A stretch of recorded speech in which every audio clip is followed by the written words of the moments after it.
Nathan, there's a big elephant in the room. No, it's right here, right here. The brand new Jeep Cherokee. Oh, yeah. Unusual to look at. Yes, it is. But you know what? Before we do anything, let's not even go there. Let's give it a fair shot. Let's drive it and see how it does on a first drive review. Sounds good to me. Check it out next on the Fast Lane Car.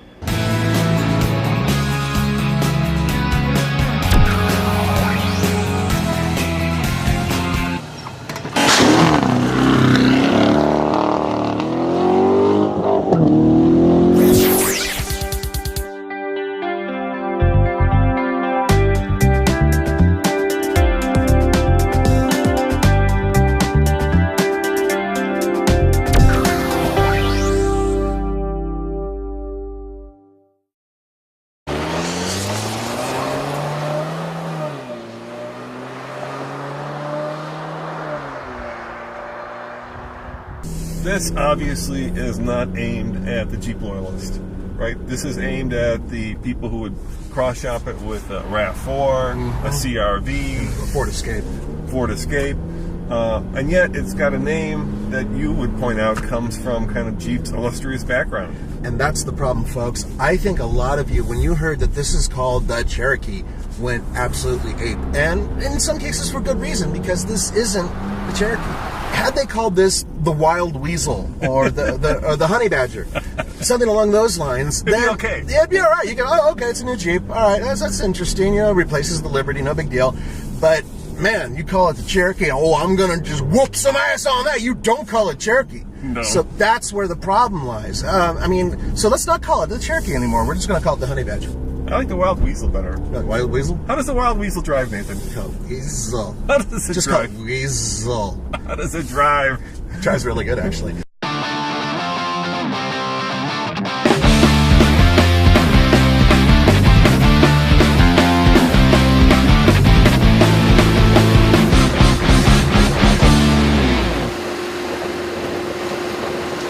The platform is based on the Dodge, no, I was going to say Neon, and I'm not going to say Neon. It's based on the Dodge Dart. I almost said Neon. But I like the Dart. I like the way it drives. This one drives similar to it, but it's a little bit more upright.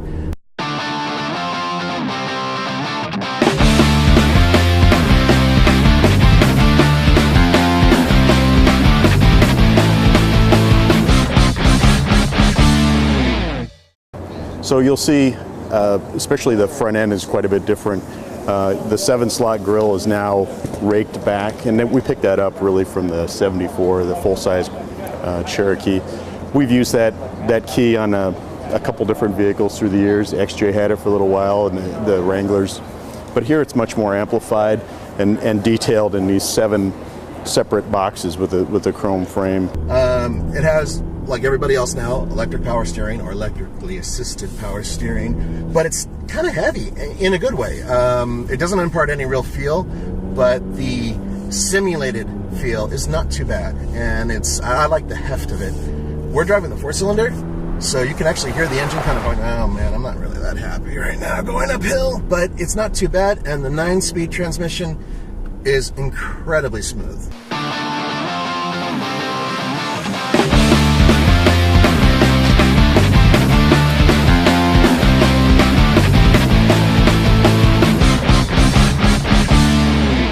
So it's the first deployment of the 9-speed. As I said, not only does it help with the fuel economy, but it's also great for driving dynamics as well. So we're very pleased about that. And we've loaded the vehicle with other technology, whether it's safety, security, or customer entertainment, as you can see. Yeah, it's very modern. Of course, the purists are screaming because the design is polarizing. And was that on purpose, or was that something to take it to the 21st century? What was the reasoning for not making it boxier and more kind of Jeep-like? Well, there's a few dynamics going on there. We wanted to make sure that there were the Jeep DNA cues on the vehicle, but you're right, it has to live in the market through 18, 19, and 20. So really wanted a forward-looking design for Jeep. also, of course, with fuel economy, we needed to make sure that from an aerodynamic perspective that we hit the right numbers in that area as well, because that has a big impact in terms of the overall fuel economy rating. And I think we've done that with the package. It's genuinely a Jeep. I think when you spend time with the vehicle and see it on the road, you know it's a Jeep. But it is very forward-looking. You know, what I said in the past is we designed a Jeep that has links back to our heritage, but really looks to the future. Yeah, you have to hand it up for them. First in the segment to come up with a 9-speed transmission. It kind of happened with bikes. You know, I do some road biking, and bikes went from 10 to 20 to 30, and eventually they went back down to 20 because at some point the number of gears doesn't make sense. That's correct. But in this particular case, you can get up to 31 miles per gallon highway with this transmission, which is the standard transmission. Now, personally speaking, I don't see any reason for buying any of the lower models. The Trailhawk is the one we're dying to drive because that one is really built for off-road, according to all the guys at Jeep. Yeah, and you put your finger on it. It's all about fuel economy because the cars that this competes with are very fuel efficient. And so what they had to do was they had to come up with a car that was fuel efficient and yet maintain that Jeep legacy of being off-road worthy. And they've done that by basically creating a special version of this car, right? The Trailhawk, which is the one that we're going to test off-road because that's the one that they say has done the Rubicon Trail. That's the one that's lifted by an inch. That's the one that's got the better breakover angles. This is basically a world mid-segment all-wheel drive vehicle that they built to compete with the most popular cars in the segment. A lot of people ask me about the lights. Why are the lights like this? What we've done is the headlight is actually down here. It's a projector headlight. And then the daytime running light, it's an LED light. It's up here. It's on all the time when the vehicle's running. That does a couple things. It sets up the signature of the vehicle. But if you look at it closely, there's really not a corner. It's very swept back, and it helped us with aerodynamics. And this vehicle is sold worldwide. Pedestrian protection is an important part, and that helped us through that. Yeah, it was a difficult task because on one hand the market is with fuel economy and on-road performance, and yet you've got that traditionalist loyalty base of off-road performance. So you had a very difficult task in making an off-road vehicle that is also fuel efficient, which is hard. It's very hard, and in the past, you know, that's where customers would have to compromise. They'd either have to go for that capability, and obviously they would pick up a penalty in terms of the ride and handling or fuel economy. But I think that's one of the great things about the way that technology has developed in recent years, because you can take a platform that has great on-road driving dynamics, and with some significant intervention from the engineers, you can absolutely make sure that it's incredibly capable, and that's what we did. Our Trailhawk package, for example, has styling changes very deliberately to help approach angles, departure angles, so that we can truly trail rate it. Yet it still gets great fuel economy because it's mated to the 9-speed automatic transmission, very fuel efficient engines, and of course we have axle disconnect technology. With that said, this does have a selectable all-wheel drive system instead of just simply having it. This one can go from auto to snow to sport to sand and mud. So it's a little knob right here by your right knee.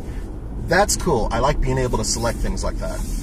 Yeah, the interior is very nice. Yeah, it's very tidy, I would say. Let me show you guys. It's a tidy interior. There's this massive screen, which I like. Yeah, that's huge. And there's a lot of technology stuffed into this particular version, which is the limited, the top of the line in this configuration. So look at all these controls, Nathan. We have lane departure warning. We have collision avoidance. We have kind of a self-parking feature. Look at all those buttons on the steering wheel. There's a lot going on in there. Oh, let me grab that and let me show you one more thing, folks. Look at that IP. Look how big that is right in between, and it's configurable, so you can actually change the information. And then the cool part is, from a design point of view, if you look at those if you look at those dials, those things are an homage. In homage. Yeah, they said tip of the hat back to the old Willys Jeep, right? Very simple, very easy. And so they've tried to combine some of the DNA from the first Jeep to keep that Jeep DNA in this. You know, between you and I, folks, DNA only goes so far. The reality is this is a completely different vehicle than any Jeep that has ever been produced. And that's not necessarily a bad thing. This is a modern vehicle that's built specifically for people who want to go off-road only occasionally.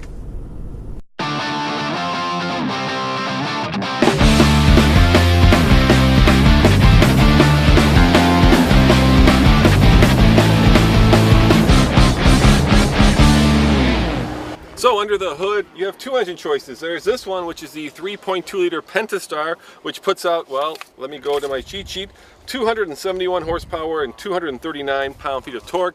And this, of course, is a V6. There's also a multi-air 4-cylinder that Nathan and I drove. So let's go to the video and we'll tell you about that.